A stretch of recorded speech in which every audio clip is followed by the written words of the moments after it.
சட்டவிரோதமாக மதுபோதையில் இலங்கை போக்குவரத்து சபைக்கு சொந்தமான பேருந்தை செலுத்திச் சென்ற சாரதி ஒருவரை நுவரேலியா போலீசார் கைது செய்துள்ளனர்.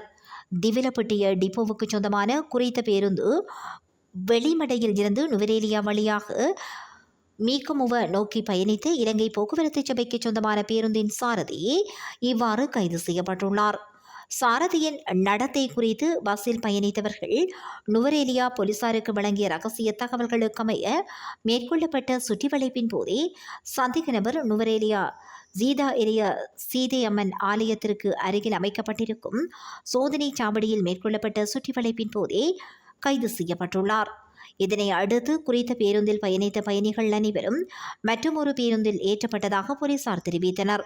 மேலும் அந்த பேருந்தில் சாரதி இருக்கையில் பின்புறம் சந்தேக நபர் பயன்படுத்திய போத்தலில் மிகுதியாக இருந்து சட்டவிரோத மதுபானமும் போலீசாரால் கைப்பற்றப்பட்டுள்ளது. சந்தேக நபரை மேலதிக விசாரணையின் பின்னர் நுவரேலியா நீதவான் நீதிமன்றில் முன்னிலைப்படுத்த நடவடிக்கை மேற்கொண்டு வருவதாக போலீசார் தெரிவித்தனர்.